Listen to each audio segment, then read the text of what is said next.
అడోయ్ బాగున్నారా అందరూ? ఈరోజైతే కూర లేకుండా కూర చపాతీ ఎలా చేసేయాలో చెప్పేస్తానండి బాబా. అయితే కూర చపాతీ చేయడానికి ఏం కావాలి ఏంటి అనేది చూసేద్దామండి.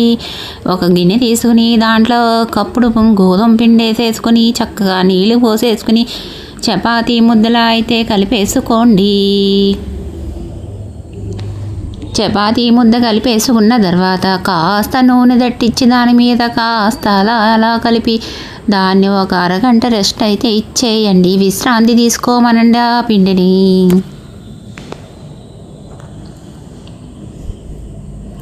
మర్దన చేసేసిన తర్వాత దాన్ని మూత పెట్టేసి పక్కన పెట్టేసుకున్న తర్వాత మనం దీనికి కావలసిన స్టఫింగ్ ఏంటనేది చూసేద్దామండి. అంతేనండి, దీని పని అయిపోయింది. పక్కకు జరిపేసుకోండి. ఇప్పుడు క్యాప్సికమ్ అయితే కోసుకున్నానండి. మా ఇంట్లో ఈ కూరగాయలే ఉన్నాయి కాబట్టి ఇవే వేసుకున్నానండి. మీరైతే క్యారెట్ వేసుకోవచ్చు, క్యాప్సికమ్ వేసుకోవచ్చు, కాలీఫ్లవర్ వేసుకోవచ్చు, ఏది ఉంటే అది వేసుకోవచ్చండి. బంగాళదుంప మాత్రం ఉడకబెట్టుకుని వేసుకోవాలండి, పచ్చిది వేసుకుంటే బాగోదు. నేను ఉడకబెట్టేసుకుని దాన్ని తీసుకుని దీంట్లో వేసేసుకుని గిన్నెలో దాంట్లో తగిన కారం వేసేసుకుని దాంట్లో కొంచెం ఉప్పు వేసేసుకుని దాంట్లో చాట్ మసాలా వేసేసుకుని మీ ఇష్టం అండి. ఉప్పు కారాలు మాత్రం వేసుకోండి. మసాలా అనేది మీ ఇష్టం అండి, ఏది కావాలంటే అది వేసేసుకోండి. కాస్త సోంపు వేసేసుకున్న తర్వాత దాన్ని స్మాషింగ్ చేసే దాంతో దబ్బా దబ్బా 2 తలకాయలు 2 మొత్తులు మొత్తండి. అంతేనండి, మెత్తగా అయిపోతుంది.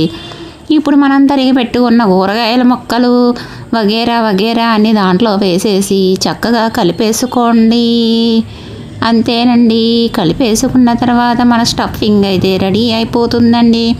కావాలంటే కొత్తిమీర వేసుకోవచ్చు, కరివేపాకు వేసుకోవచ్చు, క్యారెట్ వేసుకోవచ్చు, క్యాబేజీ వేసుకోవచ్చు, మీ ఇష్టం అండి. ఏం కావాలంటే అవి వేసుకోవచ్చండి. చిన్న చిన్న ముక్కలు కోసుకుని వేసుకుంటే అది మహా అద్భుతంగా ఉంటుందండి బాబా.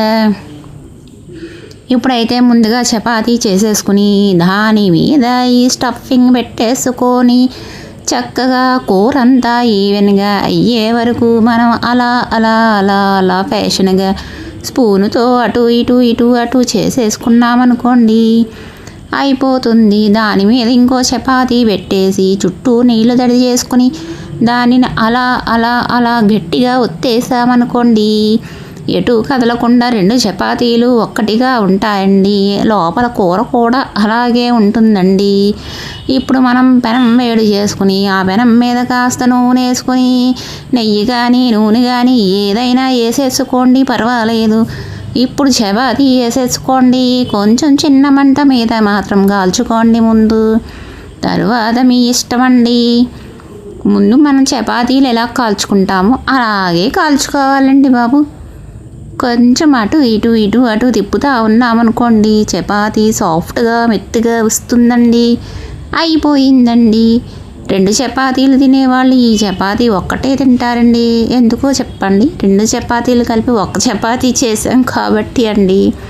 చూసారా ఆవిడ ఎంత బాగుందో.